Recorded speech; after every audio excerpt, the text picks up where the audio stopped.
Assalamualaikum warahmatullahi wabarakatuh. Kembali lagi di channel Mr. N. Bersama saya Generasi Stres yang akan berbagi cerita yang berjudul Tali Pocong Bayi.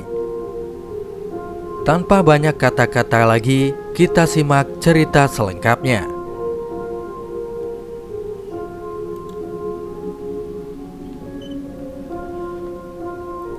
Cerita kali ini datang dari penulis horor kawakan di Twitter yang akan membahas ceritanya dari seorang narasumber di Kota Malang.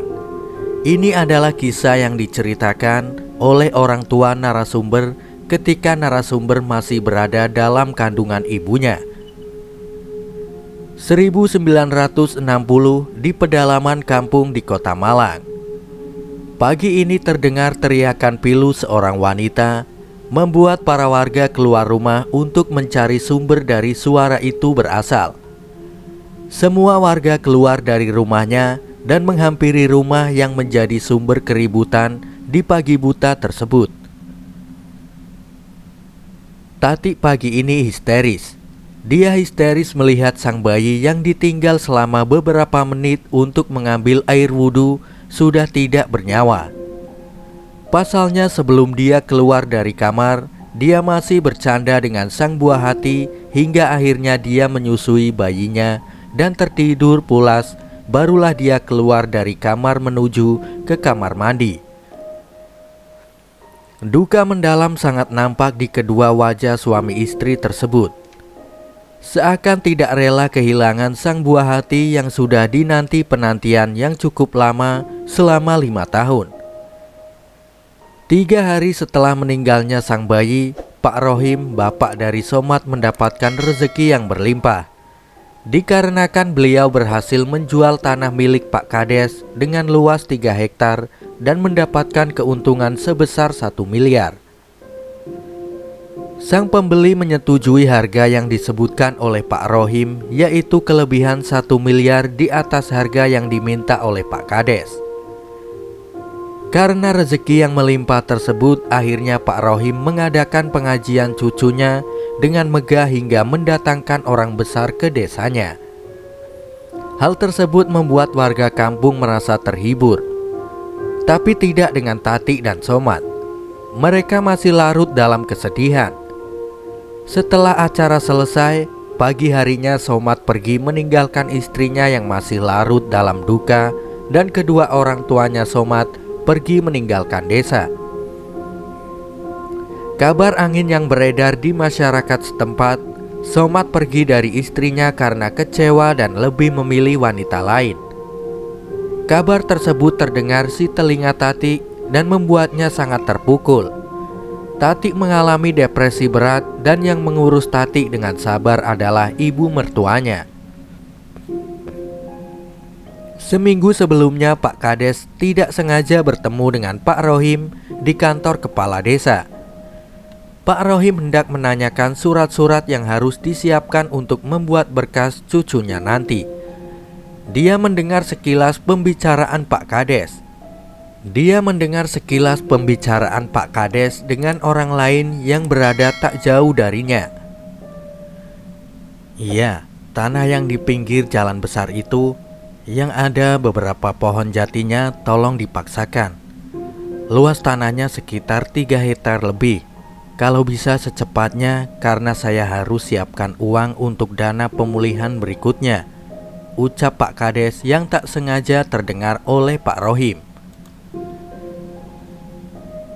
Baik Pak, saya akan segera pasang tulisan dijual di tanah tersebut. Nanti kalau sudah ada yang menanyakan, saya akan beritahu Bapak, jawab lawan bicara Pak Kades yang lebih terlihat sebagai anak buahnya. Setelah lawan bicara Pak Kades pergi, Rohim segera menghampiri Pak Kades menanyakan perihal tanah yang akan dijual. Maaf Pak, saya dengar Bapak mau jual tanah ya? Tanya Rohim langsung menghampiri Pak Kades yang hendak berbalik masuk ke dalam tangannya. Pak Kades terdiam melihat Rohim. Saya Rohim Pak, warga dari desa K. Kebetulan saya suka bantu jualan tanah. ucap Rohim memperkenalkan diri. "Oh, Pak Rohim maklar tanah ya? Iya, saya tahu. Saya sering dengar katanya Bapak cepat sekali kalau menawarkan tanah. Rahasianya apa, Pak?" tanya Pak Kades menggoda, membuat Rohim malu sehingga menundukkan wajahnya. "Bapak mau masarin tanah saya juga. Kira-kira Bapak minta kondisi berapa?" tanya Pak Kades dengan penuh selidik. "Maaf Pak, jika benar Bapak mau menjual tanah, saya hanya ingin tahu berapa harga jualnya. Nanti saya ambil keuntungan dari kelebihan harga yang Bapak sebutkan," ucap Rohim menjelaskan.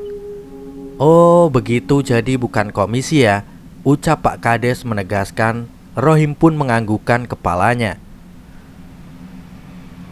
"Saya mau jual tanahnya sekitar, silahkan saja jika Bapak berminat untuk bantu jual," ucap Pak Kades.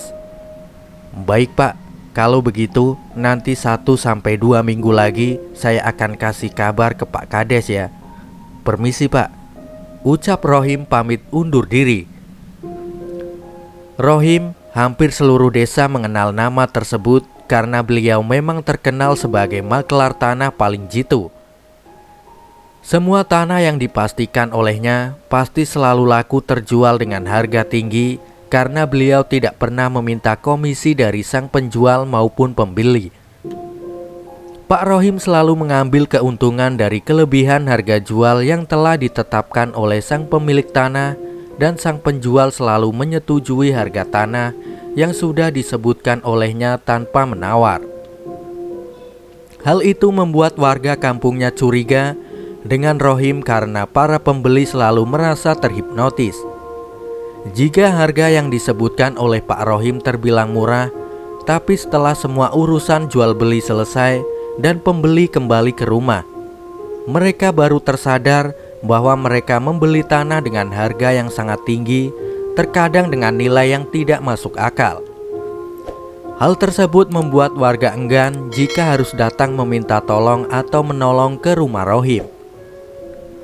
Pada tengah malam setelah cucunya dimakamkan, Rohim pergi secara diam-diam ke makam sang cucu. Dia menggali tanah yang masih basah tersebut dan mengambil tali pocong dari jenazah cucunya yang baru saja meninggal. Malam itu Rohim pergi ke rumah Mbah Wiro. Mbah Wiro dukun terkenal yang merupakan dukun kesayangan Rohim. Rohim segera pergi menemui Mbah Wiro setelah mendapatkan tali pocong bayi milik cucunya sendiri. Mbah Wiro membacakan mantra dan merendam tali tersebut ke dalam air kembang 7 rupa. Setelah selesai membacakan mantra, Mbah Wiro mengembalikan tali pocong bayi tersebut kepada Rohim untuk segera dikuburkan di area tanah yang hendak dijual. "Kuburkan tali ini di area tanah yang hendak kamu jual. Di mana saja, tapi harus saat ini juga. Dan jangan sampai ada orang yang melihat setelah selesai. Kamu kuburkan tali tersebut biar perewanganku yang bekerja," ucap Mbah Wiro sambil tersenyum mengerikan. Rohim pun hanya mengangguk dan segera pergi meninggalkan rumah Mbah Wiro. Rohim segera menguburkan tali tersebut di bawah pohon jati. Pohon jati yang berada di bagian paling ujung, karena posisi tanah tersebut berada di pinggir jalan raya, membuatnya harus lebih waspada dan memilih ujung terjauh agar tidak ada orang yang melihat jika ada yang sekedar lewat. Tali itu digunakan sebagai penarik agar para makhluk halus bisa menarik para pembeli dan mengaburkan mata maupun pendengaran orang-orang yang hendak membeli. Hal tersebut dilakukan agar para pembeli menyetujui segala hal yang diucapkan oleh Pak Rohim. 2 hari setelah tali pocong tersebut dikubur di tanah milik Pak Kades, tiba-tiba ada orang yang datang ke rumah Rohim. Dia adalah seorang pengusaha muda yang kebetulan sedang mencari tanah untuk keperluan membangun usaha pabrik gula. Sebut saja Pak Nur. "Permisi Pak," terdengar suara dari depan rumah diiringi sebuah ketukan pintu. Tati berjalan pelan menghampiri pintu. Dengan keadaan yang begitu mengenaskan, Tati membuka pintu rumahnya, membuat tamu yang berada di depan pintu kaget melihatnya. Pasalnya rambut Tati sangat berantakan dengan keadaan mata yang sembab serta menghitam dengan wajah pucat, membuat siapapun yang melihatnya pasti kaget karena takut. "Astagfirullah," ucap Mbak Tin yang mengantar Pak Nur menemui Pak Rohim sambil mengelus dadanya dengan nafas berat yang sedikit tersengal. Mbak Tin menarik nafas panjang untuk menenangkan dirinya. "Tati, kamu nyeremin banget kayak hantu tahu," ucap Mbak Tin yang merasa kaget dan kesal setelah menyadari bahwa orang yang membukakan pintu adalah Tati. "Panggilin bapak, ada tamu mau ketemu sama Pak Rohim," ucap Mbak Tin kemudian masuk dan duduk di sofa ruang tamu. Tanpa menjawab, Tati kemudian berjalan pergi meninggalkan mereka dan menghampiri kamar mertuanya. Setelah mengetuk kamar mertuanya beberapa kali, Tatik pergi dan kembali ke kamarnya. Rohim keluar kamar dan melihat ada tamu yang duduk di ruang tamunya. Dengan segera Rohim menghampiri mereka dan meminta tolong sang istri untuk membuatkan minuman dan menyuguhkan makanan kecil. Setelah berbincang tentang maksud dan tujuan mereka datang, bibir Rohim tak kuasa mengembang memberikan senyuman terindah kepada tamu yang datang ke rumahnya. Setelah perbincangan singkat di ruang tamu tersebut, Rohim mengajak Pak Nur untuk langsung menuju ke lokasi. Sesampainya di sana, Rohim menjelaskan batas-batas luas tanah tersebut serta keuntungan dan basa-basi yang lainnya, hingga Pak Nur menyetujui nominal dari harga jual tanah yang disebutkan oleh Rohim. Hari itu juga Rohim menelpon Pak Kades untuk memberitahukan kabar bahagia tersebut dan bertemu di rumah Pak Kades. Segala sesuatu hal selesai hari itu juga, mulai surat-surat pembayaran dan lain-lain. Selesai hanya dalam 1 hari. Setelah pembayaran diterima Rohim dan semuanya selesai, segera ia pergi menemui Mbah Wiro dan membayarkan jumlah nominal kepada Mbah Wiro.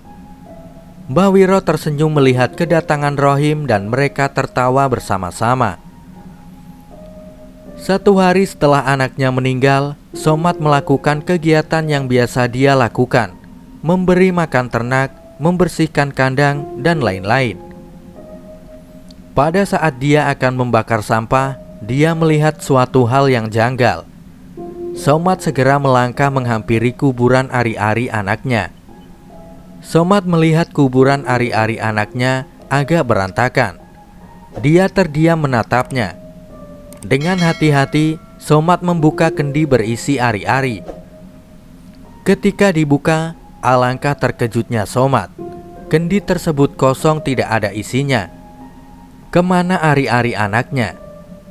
Pertanyaan itu membuatnya murka. Hal tersebut membuatnya sadar bahwa ada yang salah dari kematian anaknya. Anaknya sengaja dibunuh. Bukan, anaknya sudah dijadikan tumbal oleh seseorang. Tapi siapa? Muncul pertanyaan lain di kepala Somad, membuatnya harus mencari tahu siapa dalang di balik meninggalnya sang anak.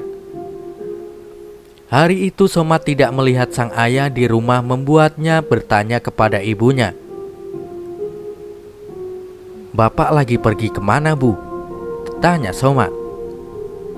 "Tadi ada tamu datang ke rumah, terus bapak pergi sama tamunya," jelas sang ibu. "Sepertinya ada yang aneh sama kematian anakku, Bu." Somad membuka percakapan. Sang ibu terdiam mendengar ucapan tersebut, membuat tangannya teriris pisau. "Aduh," ucap sang ibu meringis karena jarinya teriris pisau. "Ibu, hati-hati, pisaunya tajam loh, Bu," ucap Somad menghampiri sang ibu dan menyiram jari ibunya yang berdarah dengan air bersih, kemudian memasukkannya ke dalam mulutnya. Sang ibu melihat wajah Somad dengan penuh iba dan sedih. Somat mau menanyakan sesuatu ke Bapak. Nanti kalau Bapak udah pulang kasih tahu Somat ya Bu. Ucap Somat kemudian pergi ke kamar untuk menemani sang istri. Malam ini ayahnya pulang setelah acara pengajian selesai, membuat Somat kesal. Rohim pulang dengan senyum mengembang lebar di bibirnya dan memberitahukan kabar bahagia tersebut kepada keluarganya. Hari ini tanah Pak Kades laku terjual. Bapak punya uang banyak, ucap Pak Rohim dengan wajah tersenyum bahagia. Somat tersentak kaget mendengar suara tawa yang menggema. Itu bukanlah hal wajar. Pasalnya keluarga ini baru saja berduka atas kehilangan anak Somat dan Tati, cucu bagi ayah dan ibunya Somat. Tawa sang ayah membuat Somat tersentak kaget. Dia terdiam kemudian melihat ke wajah sang ayah yang terlihat bahagia, setelahnya beralih ke wajah sang ibu yang tampak cemas melihat Rohim tertawa bahagia. Sang ibu mengalihkan pandangannya ke arah Somat. Dia melihat wajah Somat memerah. Giginya saling beradu menunjukkan kemarahan yang berusaha untuk ditahannya. Malam itu sang ibu menghampiri Somat yang menangis memeluk Tati. Somat memeluk Tati dengan sangat erat. Maafkan aku, ucap Somat lirih di telinga Tati.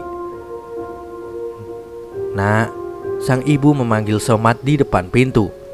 Melihat sang ibu, Somat menangis lebih kencang. Sang ibu menghampiri Somat dan memeluknya sangat erat. Kenapa Bu? Tanya Somat dalam tangisannya. Sang ibu hanya bisa terdiam memeluk sang anak dan ikut menangis bersama, menangisi seorang bayi yang telah pergi terlebih dahulu. Setelah malam itu, Somat menjadi pribadi yang berbeda. Somat mudah sekali marah kepada ayah dan ibunya. Suasana di rumah itu sudah berbeda dan sudah berubah. Di pandangan masyarakat, Somat dan Tati tidak bisa menerima kematian buah hati mereka, membuatnya berubah, depresi, dan menakutkan para warga sekitar. Hingga di hari ke-7, Somat pergi meninggalkan desa. Sebelum pergi, dia memeluk sang istri, meminta maaf atas segala yang terjadi dan berpamitan. Bahkan mungkin dia tidak akan kembali lagi. Tati yang masih tenggelam dalam duka tidak begitu mendengarkan segala ucapan Somat. Tati hanya menjawab, hati-hati Mas di jalan, nanti pulangnya bawa mainan untuk anak kita ya. Ucap Tati membuat Somat kembali menangis. 2 minggu setelah kepergian Somat, Tati semakin parah. Tati sudah hilang tenggelam dalam kesedihan. Ibu mertuanya setiap hari dengan sabar membersihkan badannya, menyuapinya makanan dan menemaninya. Pernah suatu ketika mereka berdua terlihat pergi bersama. Ibu mertuanya pergi ke desa sebelah untuk berobat. Terkadang ada beberapa mahasiswa kedokteran yang datang berkunjung ke desa. Tak jarang ada calon dokter kejiwaan di antaranya. Setelah Rohim berhasil menjual tanah Pak Kades, banyak orang yang datang ke rumahnya untuk meminta tolong menjualkan tanah. Hal tersebut membuatnya bingung. Karena semakin banyak orang yang datang meminta tolong untuk menjualkan tanah, maka Rohim semakin banyak membutuhkan tali pocong bayi. Hal itu membuatnya bertindak dengan sangat kejam. Rohim mencari wanita yang sedang hamil tua. Awalnya Rohim mencari informasi mengenai nama, tanggal lahir, serta usia kandungan wanita hamil tersebut. Setelah Rohim mengetahuinya, maka dia akan pergi ke rumah Mbah Wiro untuk memberikan segala informasi yang telah diperoleh. Mbah Wiro akan membacakan mantra dan menyebutkan nama, tanggal lahir dari wanita hamil tersebut. Pada saat wanita hamil tersebut melahirkan, maka nyawa bayinya sudah tidak tertolong lagi. Bayi tersebut dijadikan tumbal untuk penglaris maklar tanah. Setelah Somad pergi meninggalkan kampung halamannya, Somad pergi untuk menenangkan diri. Dia pergi berkunjung ke rumah teman lamanya. Temannya Somad memiliki sedikit ilmu kebatinan. Sesampainya di rumah temannya, Somad dikenalkan kepada guru spiritual temannya. Guru tersebut melihat Somad. Sang guru sempat menghentikan langkahnya seakan melihat sesuatu. Matanya terlihat memejam dan kemudian beberapa detik guru tersebut melanjutkan langkahnya. Sabar. Hanya satu kata yang keluar dari mulut sang guru ketika menghampiri Somad yang masih terdiam menunduk. Seolah guru tersebut mengetahui penderitaan yang dialami oleh Somad. Mendengar kata sabar membuat Somad menangis terseduh-seduh. Sang guru selalu menasehatinya dan memintanya untuk bermeditasi agar hatinya tenang. Dengan perlahan rasa amarahnya menghilang. Setelah keadaan hati dan jiwanya Somad tenang, sang guru menjawab semua pertanyaan yang ada di hati Somad. Somad hanya bisa terdiam dan menangis ketika mendengar semuanya penjelasan dari sang guru. Karena ternyata apa yang dicurigai olehnya memang sebuah kenyataan yang harus dia hadapi. Somad berencana untuk pulang ke rumahnya. Dia memantapkan hatinya. Somad ingin mengembalikan ayahnya ke jalan yang benar. Hari sudah gelap. Somad berdiri di bawah pohon di ujung jalan. Dia melihat rumahnya dari kejauhan. Dengan hati yang mantap, dia melangkahkan kakinya. Akan tetapi dia melihat seseorang berjalan keluar dari rumahnya. Somad melihat punggung yang tidak asing baginya. Somad mengikutinya dengan hati-hati dari belakang. Somad mengikuti sosok tersebut dan terdiam mematung sejenak. Somad mengangkat kepalanya dan membaca papan yang berada di atasnya. Pemakaman umum.